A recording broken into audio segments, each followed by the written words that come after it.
Center for International Studies, which is sponsoring this.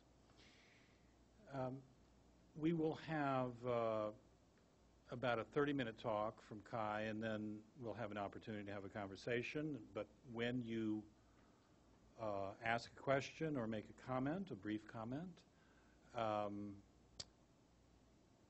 we would like you to come to the mics on either side, because this is being taped. It'll be on MIT World and will be on our site in a few days. It's particularly nice for me to be able to introduce Kai Bird. I've known Kai for a long time, many years, and have known him to be the sort of the quiet, steady, intelligent researcher who has, as of now, produced, I don't know, how many books have you published? 5 books, a series of biographies, including one on the Bundy brothers, Mac and Bill Bundy, of course, who were so prominent in government in the 1960s, one on John McCloy, and most recently with Marty Sherwin, a biography of J. Robert Oppenheimer, which won the Pulitzer Prize for biographies. He has now turned his attention, in a way, to his own life, and through this semi-memoir, I guess I'd call it, not completely a memoir, also a history and commentary about life in the Middle East. He has produced yet another fine volume, Mandelbaum's Gate, and that's what he's going to be talking to us about today. Kai has come to us from Kathmandu, where he now lives with his wife, who works there, and for many years was living in Washington. Also served as an editor of The Nation magazine. It's really a great pleasure to welcome my friend Kai Bird.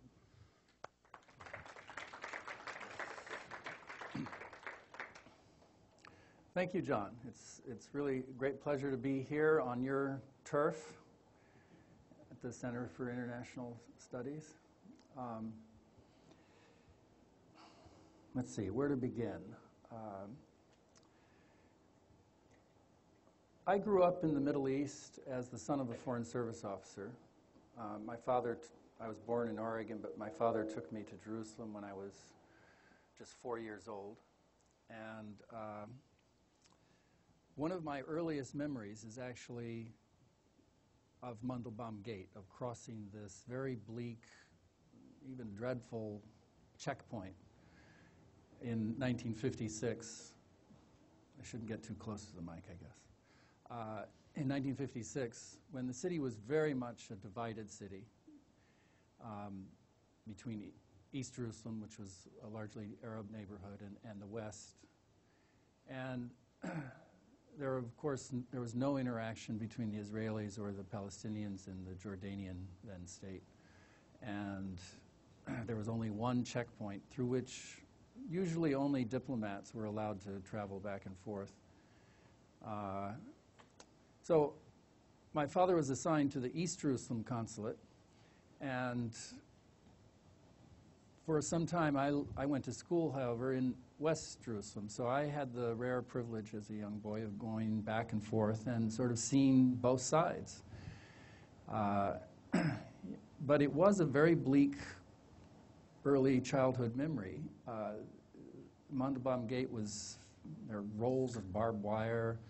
There were old broken down armored personnel carriers, rusting tanks, and these cone-shaped concrete tank barriers that you had to weave in and out of. And then first a Jordanian checkpoint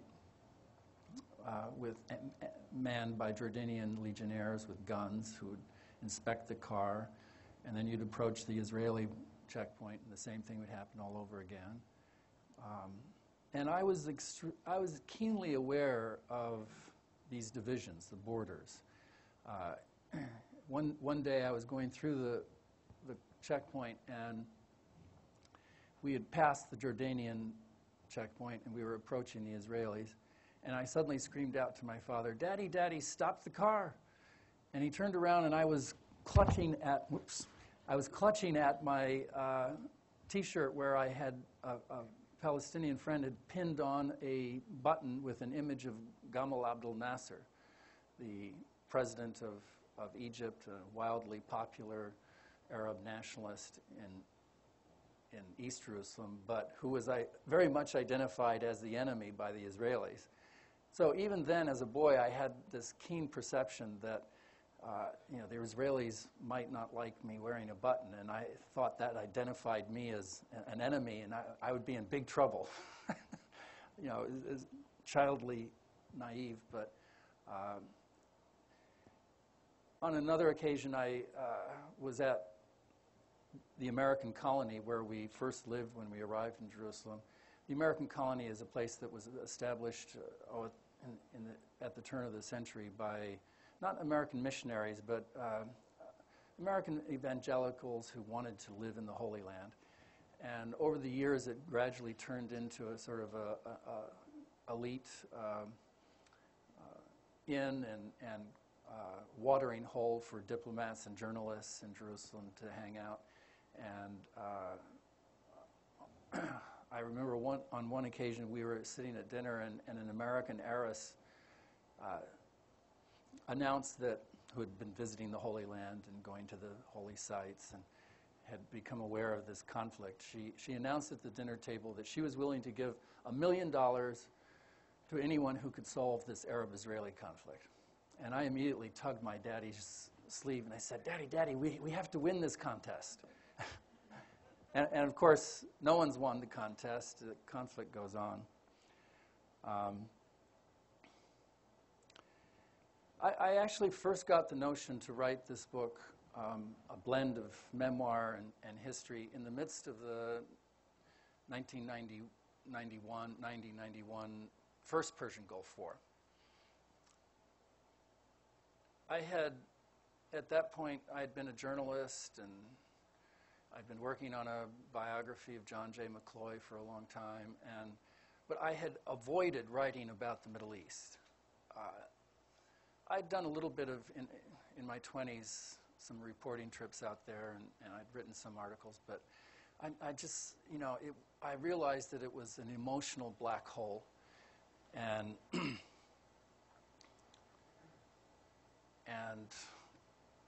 an endless conflict, and I told myself I didn't want to become absorbed by that black hole. But the 91 Persian Gulf War sort of brought back a rush of these childhood memories.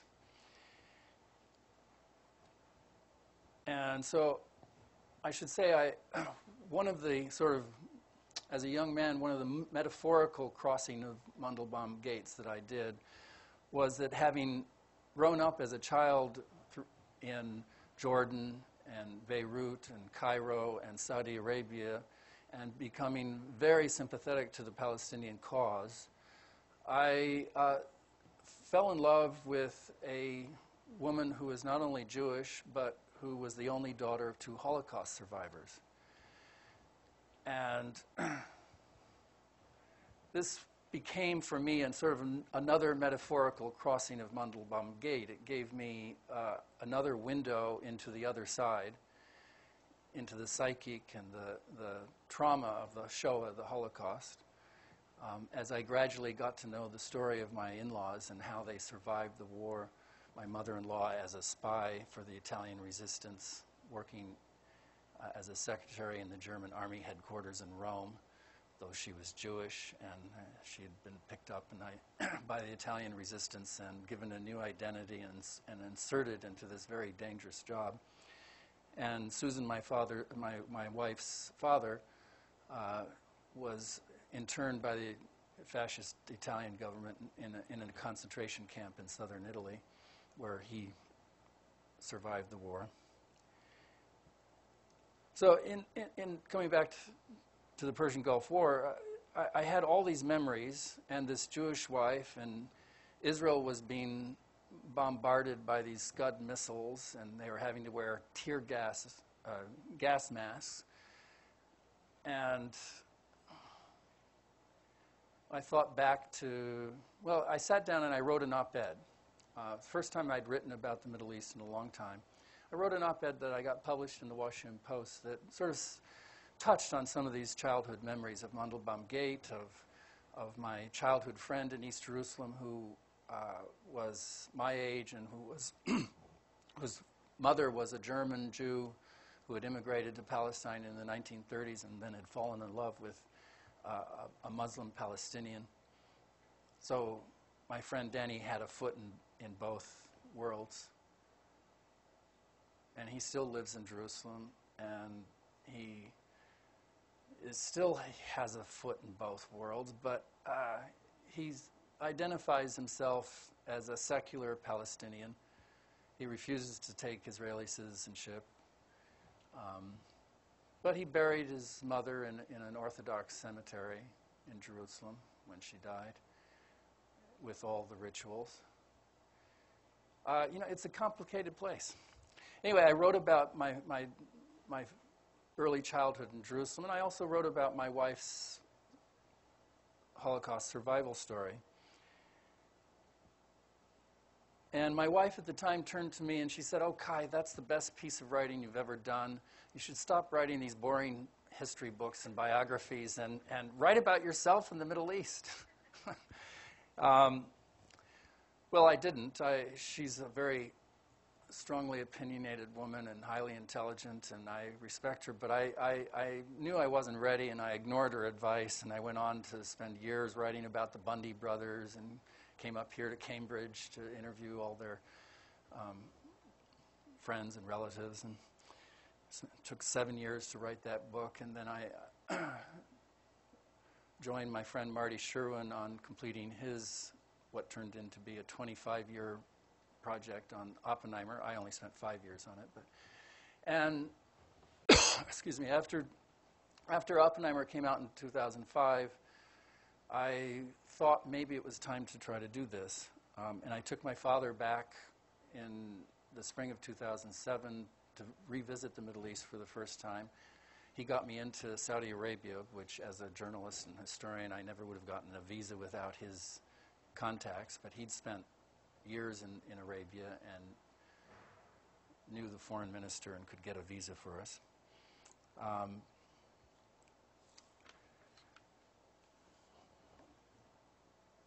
And so then I found myself, suddenly my wife got a job in Kathmandu working as the country director for the World Bank, so I found myself sitting in Kathmandu for the last 3 years writing about Jerusalem, which I think gave me some perspective.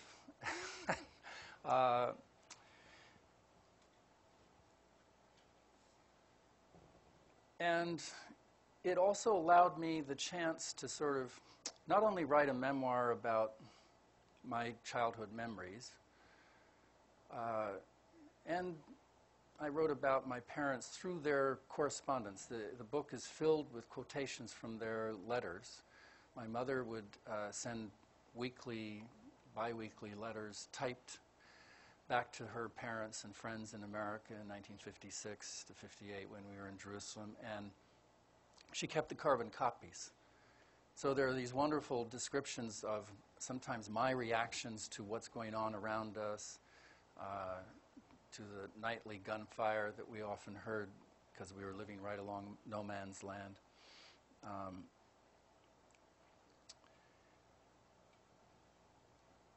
But it also gave me a chance in this book to not only sort of remember my childhood, but to try to figure out the history and the politics of what was actually happening around me that I didn't know as a child. So in Saudi Arabia, for instance, we arrived there in 1962 and left in 65, and I wrote about the surreal expatriate life of Dahran in those years. At the time, we lived in a consulate compound. There were only 12 houses, a tiny rock wall around the consulate. Most of the time, the wind, the shamals swept up against the wall, and the camels and goats would walk right over it. And Bedouins would often park their black tents just outside. it was very bleak. And 2 miles down the road was Aramco, the American camp, as they called it, the Arabian American Oil Company. And that was 1 square mile surrounded by a tall fence with 1 gate. And inside, it looked like a Houston suburb with green lawns and ranch houses, a golf course, swimming pools, a theater. It was, suburban America. We weren't allowed to live there. We weren't allowed to use the oil company schools.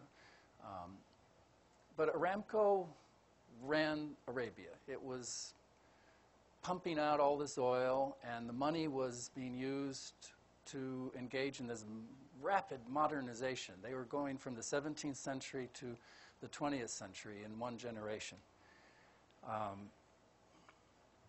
But I realized in writing about Arabia in those years that I was unaware of it, but at the time there was sort of a slow-moving coup d'etat in motion led by the Crown Prince Faisal, against his eldest brother, Saud, the king. And Saud actually in 1960 had allied himself to some red princes, as they called them, some princes from the House of Saud, who had been educated in Europe or America and had come back to Arabia with notions of democracy, and they had persuaded Saud to sort of sign on to the idea of having elections and a constitutional monarchy, and they were also talking about maybe renegotiating the oil concession with the American oil companies. This was, I discovered, extremely disturbing, of course, to Aramco.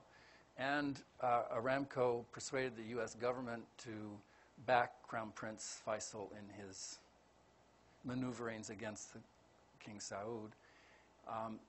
And by late 1964, Faisal had virtually exiled Saud, and he became king. But Faisal was an economic modernizer, but a political conservative. So essentially what happened in those years was that the Americans lost an opportunity to see a constitutional monarchy established, which might have changed the outcome of Arabia's trajectory in many ways. Faisal became king and gave renewed power and influence and money to the ulama, the Wahhabi priesthood as such, and allowed them also to engage in missionary activities. He funded these schools that they built all over not only the Middle East, but even out into the far reaches of India and Nepal. And this Wahhabi kind of missionary zealotry is, again, of course, we all know at the roots, one of the roots of 9/11.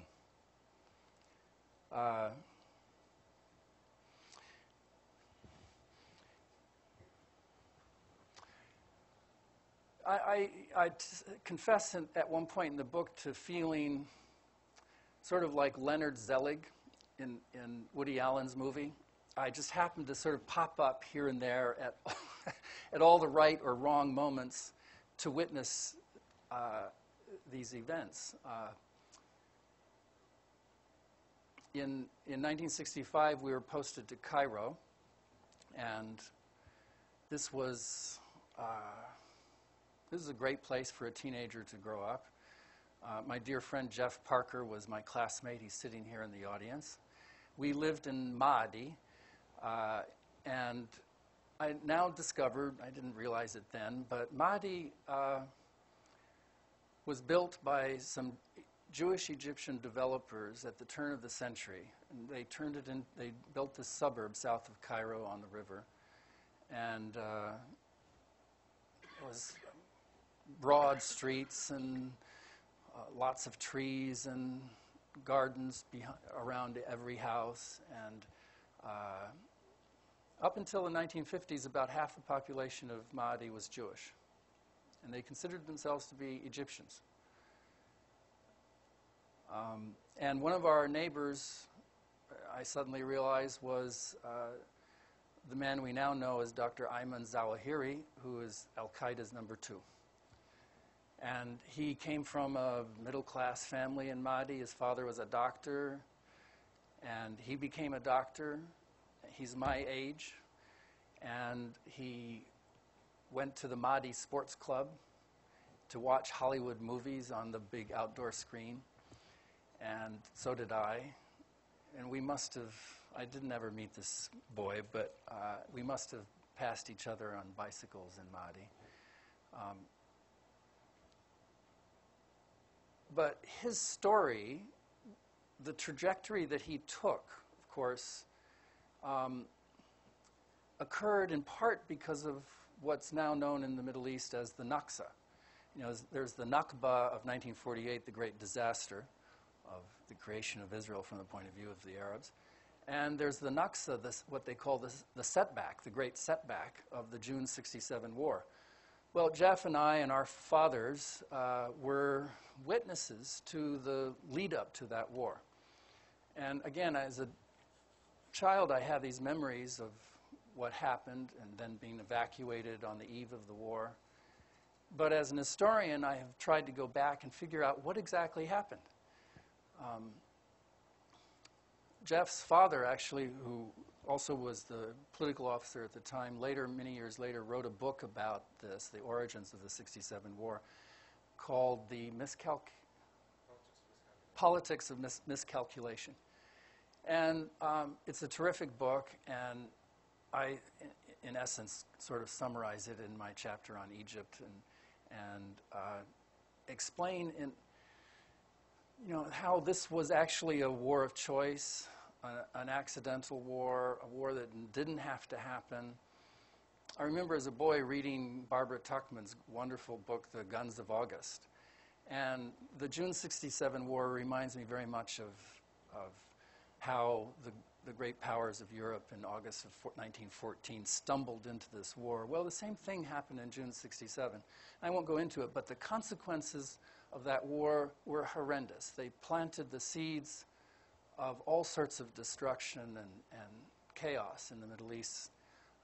It destroyed Nasser, this secular Arab nationalist leader, who, had become, was certainly democratically elected in 1956, but had gradually over the years become a dictator and had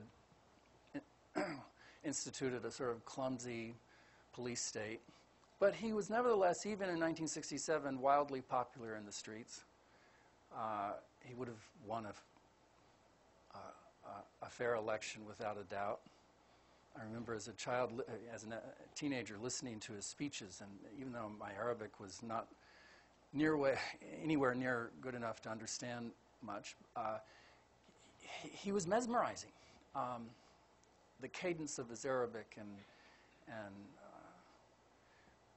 and his closest political enemies in Egypt at the time were the Muslim Brotherhood, were these right-wing who were inconsequential in many respects in the 50s and 60s. But when Egypt was dealt this defeat, this eventually opened the door, of course, to the Salafists, the Islamic political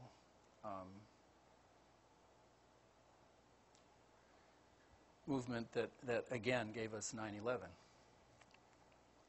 So I look back at the 67 war as a horrible missed opportunity, a war that needn't have happened, and a war that actually created the burden that inside Israel that we're still now dealing with. It gave Israel the opportunity to occupy the West Bank, and a settler movement that we are now still trying to grapple with slowly got started. Again, another Zelig-like moment. In 1970, I went back to study Arabic and Middle Eastern history at the American University of Beirut. I was pulled back to the Middle East, even though I just spent 1 year in American university. I needed to get back. I needed to sort of try to understand it. So I arrived in early September 1970, and about 10 days later, I was sitting in a village called Shemlan, overlooking Beirut International Airport. You could see the blue-green waters of the Mediterranean and the sparkling city below, and you could see the airport tarmac.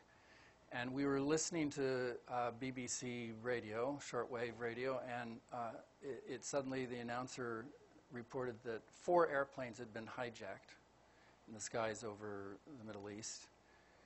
And 3 days later, a 5th one was hijacked, and we could see it that day on the tarmac.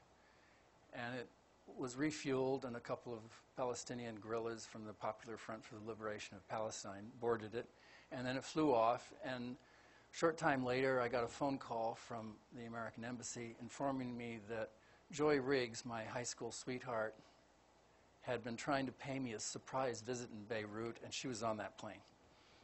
She was held hostage for 4 days in an abandoned desert airfield in northern Jordan, along with 300 plus other hostages, with dynamite lining the aisles and horrendous sort of conditions aboard the plane. And then 4 days later, on the 4th morning, they rushed all the passengers off and exploded all 3 planes. Joy and all the other hostages survived.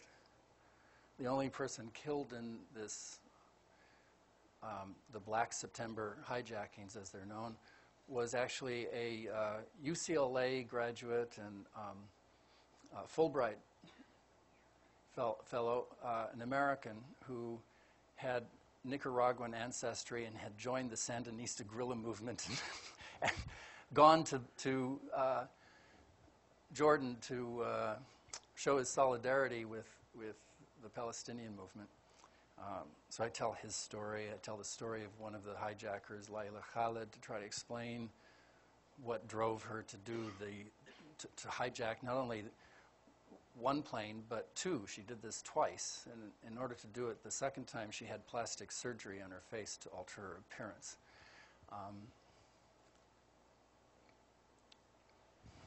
How are we doing on time?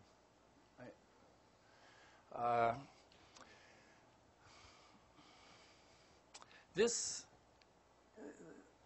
whole incident, of course, affected me enormously. 2 weeks later, I was sitting in Uncle Sam's in Ras Beirut, West Beirut, near the university. And I was having a hamburger, and a friend, introduced me to a very dapperly dressed fellow in the next booth who spoke English with a thick Oxbridge accent. And he informed me that he was the Popular Front for the Liberation of Palestine's liaison officer in the control tower the day that my girlfriend was hijacked. So we then proceeded to have this very bizarre conversation about, well, what would you have done, I asked him, if in the end, I mean, were you prepared to kill these people? They were innocents. And he said, no, we never would have killed them. This was, we were doing this to attract the world's attention to the plight of the Palestinians. At the worst, we might have, marched them off into the desert and kept them hostage for a few more weeks. There's an old tradition in the Arab tribes of hostage taking, and so this is all that we were doing. And indeed, that was sort of a kinder and gentler Arab world at the time. I don't think they intended to kill anyone. But Black September, these hijackings, then precipitated a civil war just weeks later in Jordan, where somewhere around 3,000 to 4,000 Palestinians were massacred by King Hussein's legionnaires, tanks just lobbing artillery shells into the refugee camps, because King Hussein had decided that enough was enough, and this PLO that had become a state within the state was threatening his monarchy, and it was time to expel the PLO. He did this, of course, I now realize, having read the history and gone into the archives a bit, he did this with virtually under explicit orders from the Nixon administration, who viewed King Hussein as the plucky little king, our ally in the Cold War, and a regime that had to be saved at any cost. King Hussein actually at one point, at the high point of the fighting, where it looked like he was going to lose, he called the CIA station chief in and said, you have to ask the Israelis for bombing, for air cover, because the Syrians had sent in an armored tank column from the north to the assistance of the Palestinians, and King Hussein didn't think he could stop them without the air cover. So here was an Arab king begging for Israeli help. Now, again, I went back into try to figure out what actually happened. Well, it's astonishing, but inside the Israeli cabinet there was a vigorous debate about whether King Hussein should be allowed to go down. Maybe it would be in Israeli interest to have the Palestinians take over the Hashemite monarchy. They would then have a Palestinian state. And as an historian, I offer this counterfactual as a great what if. I can't imagine that things would have worked out worse than what we have today. The PLO would have come to power. Arafat would have been responsible for running a state. And this was, instead he had 30 more years of time to be a revolutionary guerrilla fighter, and he became more and more unreliable and as a negotiating partner and such. But I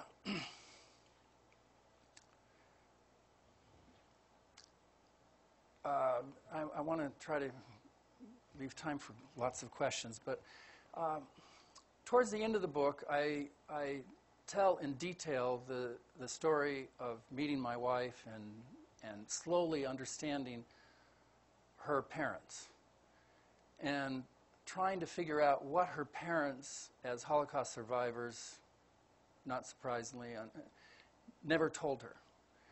So indeed, Susan only learned the full story of what had happened to her parents when she read the manuscript of this book.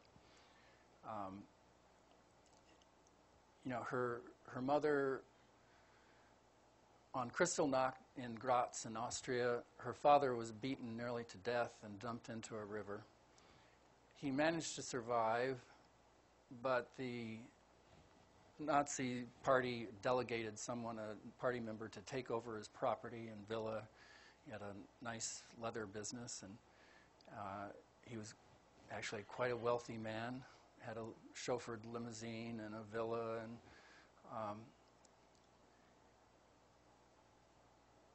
he and his wife had died of cancer the year before, so he took his daughter, Helma, my mother-in-law, and they escaped to Yugoslavia, where he had a brother in business in Zagreb. They survived the war there until 1942, and then they had false papers that they got and were going to try to smuggle themselves across to Italy because it was becoming too dangerous with the fascists in Yugoslavia. And on the day that they were scheduled to leave, he was arrested and eventually deported to a concentration camp in Serbia. And we think we found some eyewitness oral history accounts in which he probably was killed in early 1943. So Helma was 16 and completely alone in the world. She managed to get herself to Italy, where she had an elder sister who had married a Catholic fascist. So she was passing as a Catholic, but it was too dangerous to hang out with her sister for very long, so they sent her to a nunnery in Rome. Said, just try to go to a nunnery and hang out there.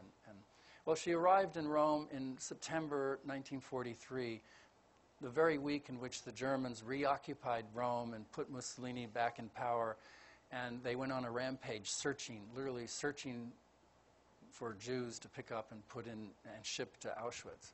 So it was absolutely the most dangerous place for a Jew to be in Italy at the time. But Helma, again, miraculously survived, and one day she was recruited by two members of the Italian underground. And I got this story from her. about 10 years ago, I sat her down and tape recorded her. And she gave me a few clues. And I was able, with these clues, a couple of names, to discover who was actually running that underground operation. And it turned out to be a Capuchin priest who worked out of the Vatican with the knowledge of the Pope and with some church money. And he set up a whole operation to provide thousands of Jews false identity papers.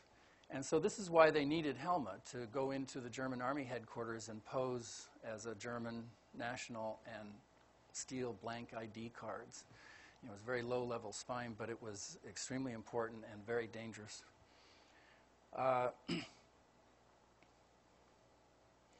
Finally, to sort of understand the Israeli part of the equation, I tell the following story at the end of the book.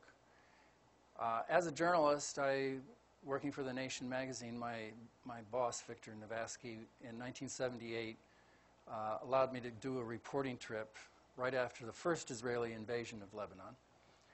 And I made a point of also visiting Israel, as well as Lebanon. And Victor had one contact in Israel that he said, I'm told this is someone you should really look up. His name is Hillel Cook. And so I tracked down Cook, who was by then a wealthy businessman in his 60s. And I met him in a cafe in Jaffa, and we spent several hours together, and he told me his life story. And it blew me away. It just gave me a whole new perspective on the conflict and on Israel, and it made me understand that at its root, this conflict is all about identity. Arab identity, Israeli identity, who is a Jew, who is an Israeli citizen. Cook, at the age of 16, joined the Irgun in the 1930s. And he became the chief aide to Zev Jabotinsky, the founder of the Irgun, founder of the revisionist Zionist movement. And he accompanied Jabotinsky to New York in 1940 on a mission. And Jabotinsky dropped dead of a heart attack. And Cook was appointed by the Irgun to be their underground emissary to America, to raise money for guns and money to help Jews immigrate into Palestine, British-occupied Palestine. And he did this for 2 years. And then in the fall of 1942, Cook was at his breakfast table reading the New York Times when he stumbled on an article on page 19 reporting in great detail about the mobile killing squads that were operating in Poland, exterminating thousands of Jews. And this was a report that the State Department, according to the Times, was confirming. Cook was shocked, and he was moved to act. He called his Irgun colleagues together that night and said, we have a new mission. There's a new agenda. We're no longer working to bring Jews to Palestine or fight the British. We're here to rescue Jews from anywhere we can to any safe haven. And unlike the mainstream Jewish organizations in America at the time, who were equally aware of what was happening, but decided that what they needed to do was engage in silent diplomacy, quiet diplomacy with the Roosevelt administration. Cook would have none of that. He raised money and then began taking out full-page ads in the New York Times and the Washington Post, advertising the Shoah in provocative ways. There were big, bold headlines saying, Jews for sale, $50 a head. And then in small print, he explained that the Nazi government of Romania was willing to exchange 10,000 Jews for a certain amount of gold bullion and trucks. He hired Ben Hecht, the famous playwright, to write a pageant on the destruction of European Jewry and put it on in Madison Square Garden 40,000 people saw it. Eleanor Roosevelt came, wrote about it in her column. He lobbied Congress to pass legislation to lift the immigration gates so that Jews who could escape would at least have a destination to come to. It took him a year, but he embarrassed the Roosevelt administration in January of 1944 into establishing the War Refugee Board. And this board was authorized to expend dollars and gold from Fort Knox to bribe Nazi guards on the periphery of the Nazi Empire. And they sent, for instance, Wal Raulenberg, who's very well known. It was the War Refugee Board that he worked for. And he was sent to Budapest and rescued probably 20,000 Hungarian Jews. Altogether, the War Refugee Board probably is responsible for saving at least 200,000 lives. And Cook, who was operating in America, by the way, under the pseudonym Peter Bergson, he argued later that, it was pathetic that if they rescued 200,000, they could have rescued 500,000 or 600,000. They could have bombed Auschwitz. They could have stopped the gas chambers. There were many, many things they could have done. And ironically enough, over the last couple of years, there's been a furious debate among historians whether, inside and outside the Holocaust Museum in Washington, about whether Peter Bergson's name, Hillel Cook or Peter Bergson, should even be mentioned in the Holocaust Museum on the rescuer wall that is part of the permanent exhibit. And finally, last year, they agreed to a small mention of Peter Bergson's name. Yad Vashem, the memorial to the Holocaust in Jerusalem, had the same debate, historians petitioning the archivists to do the same thing, to acknowledge Bergson's role, and they have refused. Why? Well, Cook explained to me when I met him in Jaffa that after living for 5 years in America, he was still a devoted Irgun patriot. He wanted to see the establishment of Israel, but he wanted a secular state. And he realized that American Jews were not going to Palestine. They considered themselves to be American. And that the new state should be for the citizens of Palestine. He considered himself to be a Jewish Palestinian. And he established a new committee. He was great on committees. He established the National Committee for the Liberation of the Hebrew People. And he opened up an embassy in Washington, D.C., and proclaimed himself ambassador. Now, mind you, he was like all of 26 years old at the time, very brash. And eventually he went back to Israel. He ran in the first elections for a constituent assembly. And he was allied, ironically enough, he was still an Irgunist, with Menachem Begin. But he and Begin began very quickly to have a falling out because Begin was willing to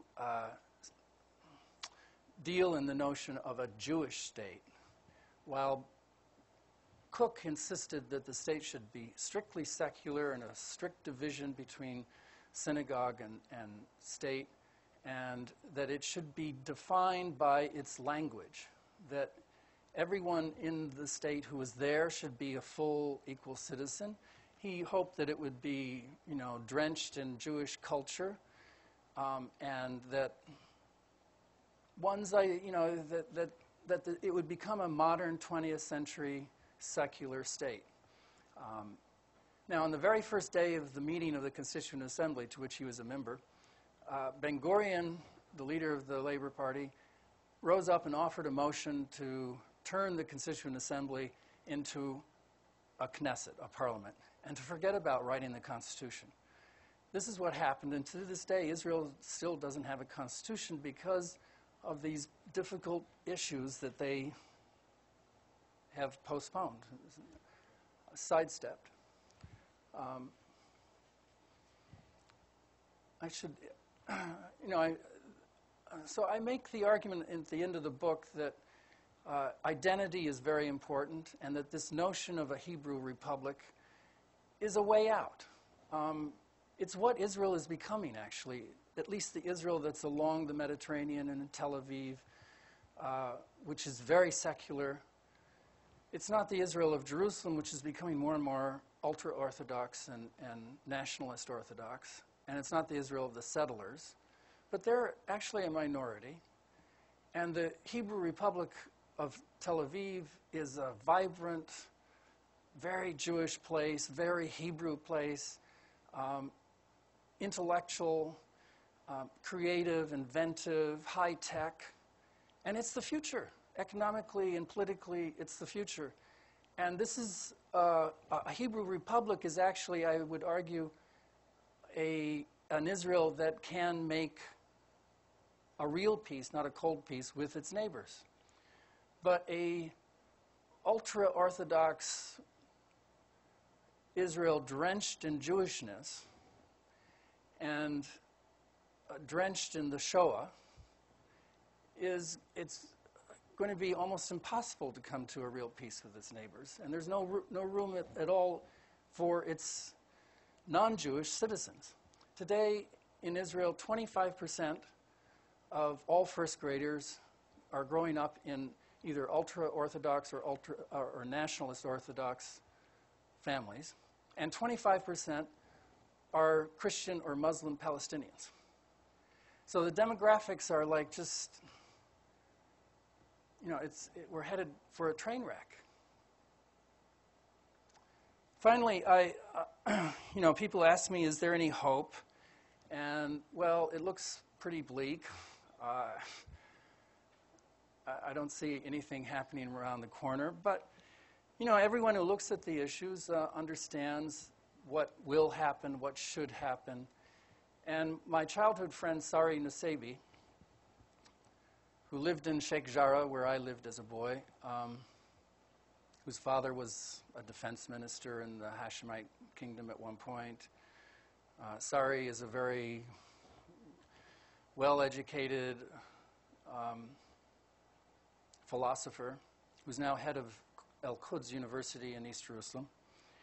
And I tell the story in the book of how one day Ami Ayalon, the retired head of the Israeli intelligence organization Shin Bet, came to East Jerusalem and knocked on his Sheikh Jarrah house and said, I have a one-page peace plan with 7 points.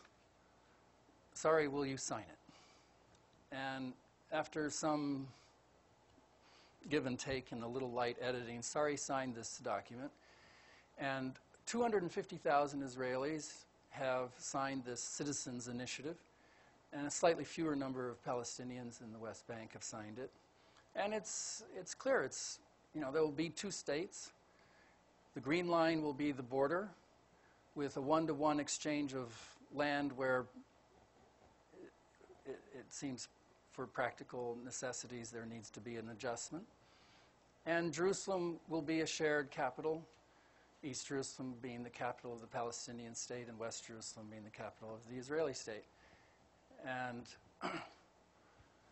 I think this is obviously the future. And the tragedy is that I think many more people, alas, are going to die in further wars and conflicts. And 100 years from now, we'll all, our grandchildren will be asking why. Why was it all necessary? So I think I want to end there, and we have lots of time for questions, I hope.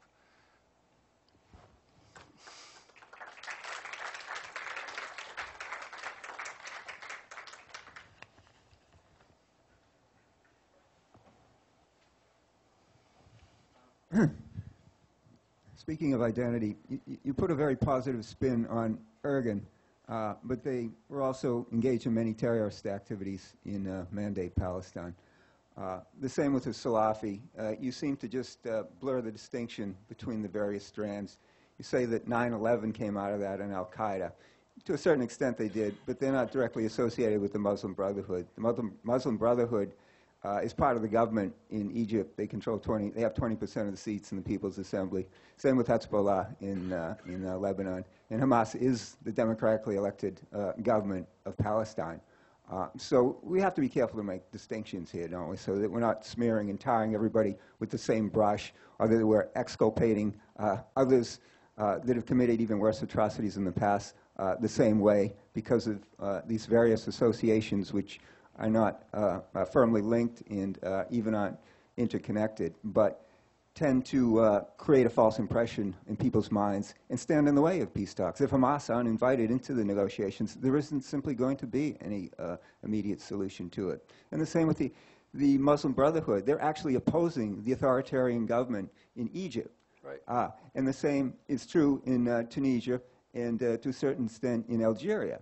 So now the roles have been reversed. I mean, I know you admire Nasser, and there's reasons to do that. So maybe at one point they were somewhat to the right of him, but now you can say they're more associated with a democratic movement than the governments in those Arab states that the United States is supporting, and that seem to be cracking down on Islamism, but at the same time are actually standing in the way of any democratic progress in those areas. So there's a lot of different strands Right. here Well, I don't that can be disagree. oversimplified. I don't disagree with you. Your distinctions are well articulated, and but I was merely, trying to explain where this situation that we're living with today, why Hamas has arisen, why has the religious road been taken, and not the secular Arab nationalist progressive tradition that I remember of my childhood. Right, and your father probably has some explanations for that and why the Arab is lost in the State Department and other sides.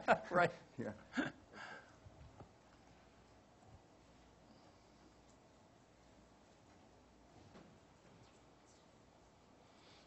Well, thank you very much for visiting with us, and I'm looking forward to reading the book. You mentioned Zelig, and one of the things I haven't seen the movie in years, but Right.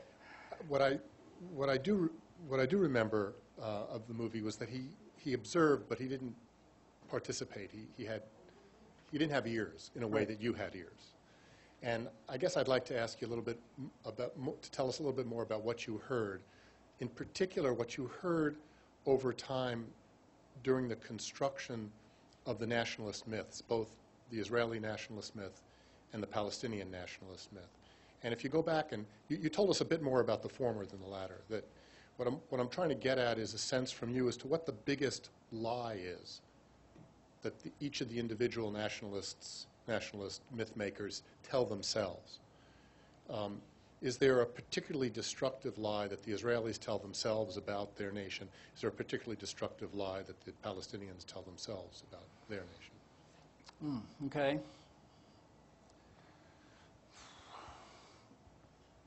Well, let me answer it in part with an anecdote.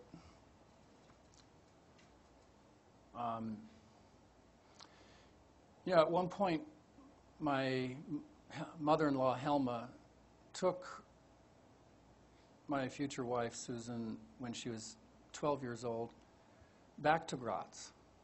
And she sought out her old villa and knocked on the door, and the door was answered by the same man that she recognized who had seized her home in 1938, this former Nazi. And she asked if she introduced herself and said, I used to live here, and could I show my daughter a little bit of the inside of the house? And there was this very awkward moment, and he said, well, okay. And he took them into the living room, and there were the same furnishings and some of the same paintings that she had remembered as a child. I can't understand how my mother-in-law could have done that and then walked away without doing something to try to seize back her property, but she thought it was hopeless, I guess. Likewise, I tell the story in the book of Dr. Kalbian, who was our neighbor and a doctor for the consulate, who after the 67 war took his daughters back to Talbia, the neighborhood just across Mandelbaum Gate, and knocked on the door of, I think it was number 4 Balfour Street, and the door opened, and there was this guy who greeted him, said, "Oh, I was expecting you, Dr. Calbian. All our former Arab neighbors have come back to see their houses." And this fellow was a Jewish Turk who had come after 48, and he explained to Calbian that he had bought this house from the government. So one of the biggest myths that is told about, that Israelis tell themselves, is that, you know, they did not expel these Palestinians, they didn't seize property, and you know, some Israeli historians, very well known, you know, the new historian like Benny Morris and others, have actually gone back into the Israeli archives and shown that there were, in fact, orders to push whole villages across into Jordan, and there was what we would call ethnic cleansing. So that's a big myth. On the Palestinian side, it's, well, I tell a story again in the book about going to Beirut and having a session. It wasn't quite an interview, but I was being lectured at by a member of the Palestine National Council who was a priest, Christian priest, originally from Jerusalem, and he was a very high-ranking member of the Palestine National Council. And he began at one point to sort of compare the plight of the Palestinian people to the Holocaust. And I interrupted him and I said, you know, you don't really want to make that comparison, really. You don't want to go down that road. They're very different. I mean, and he insisted. He pounded the table and said, no, this is our Holocaust. The Jews are doing this to us. And, you know, it's astonishing. But the two people just, you know, they have completely different historical narratives. And it's, you know, the plight of the Palestinians, their misfortune to have as their enemy whole people who were victims of the Nazi war machine. And so, you know, it's, they're both peoples are still to this day just drenched in victimhood. And that makes it very difficult for them to see each other's narratives, to integrate them, to talk to each other. Benny Morris today, I went and had lunch with him in the spring of 2007 in his home in Israel. And at one point I asked him, well, Benny, you know, you wrote these terrific books that are very controversial, that in part ratify the Palestinian narrative. How many Palestinian friends do you have? Do you socialize with any Palestinian intellectuals? And Benny said, no. And I'm actually astonished and outraged, he says, that after writing all these books and getting all this grief from my people, that I never once got an invitation from a Palestinian university to come and give a lecture. It's just, you know, there's no bridge. Yeah. He went completely. I know. He said they didn't go far enough. Exactly. They should have killed more. This is the result of the Second Intifada. Benny Morris was a proponent of peace now and two-state solution, but after the Second Intifada, where he saw Palestinians justifying, you know, suicide bombers going into Tel Aviv pizzerias and killing people indiscriminately, he just now, he's off the charts. He's now saying, I'm standing by my history, what I wrote, but in retrospect, it seems to me now that these people hate each other so much that there's just no possibility, and probably the best thing would be if Ben Gurion had been able to have a more successful ethnic cleansing in 1948. And, you know, there are people today in Israel who are advocating this as, publicly as politicians. Like the foreign minister, yes. It's not good. Fortunately, it's a small minority. I had suggested to you Ahad Am, who is a writer who would counter some of what we're discussing here. The thing is that nationalism was so strong that any advocate who came from any other stream of thinking would not have been accepted. And Ahad Am was a cultural Zionist and product of the Enlightenment, and Ben-Gurion came out of the nationalism that was sweeping all of Europe, and that was the way of thinking, and the only model that they could think of was to make a state. Mm-hmm. I think that it's worth noting that there, as you have said, that there are many ways of thinking about it in Israel, and there are various streams. And to say that everyone is thinking in the way that you were just articulating is really misrepresentation. Oh, yeah, there are many factions and a great debate and argument going on inside Otherwise, Israel. one could paint the whole United States with one brush, the Cole's Tea Party. Right, absolutely. No, it's wonderful what a vigorous debate there is in the Israeli press and among Israelis on the streets and in the universities.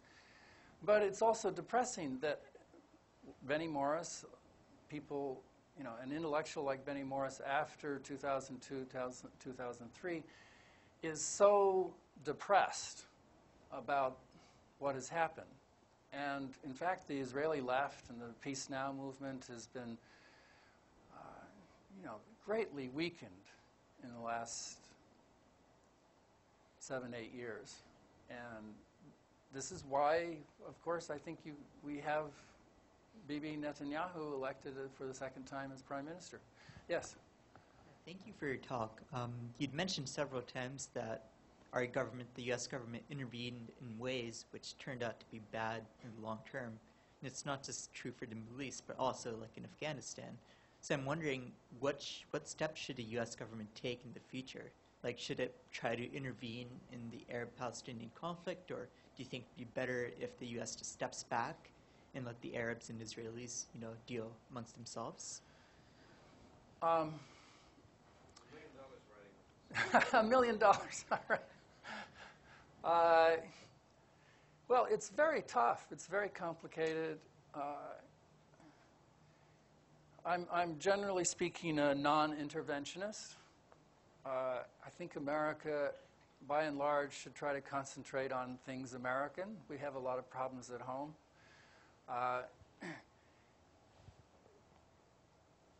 But this issue is really, you know, not many people are dying in Israel-Palestine over the last 10 years, 20 years, compared to what's going on in Congo, you know, compared to the AIDS epidemic. And yet, this issue has such power to motivate people to horrible things, nuclear terrorism, you know, the attempted bombing last week in Manhattan. And people get so angry about it, is, you know, that, and it certainly has the potential, you know, it's going to be easy for me to stand up here and predict that there will be another war in the Middle East in the next 5 years. Hezbollah now has 40,000 missiles, and, you know, anything could provoke, the slightest incident could provoke another war like we had in Lebanon in 2006. The Iran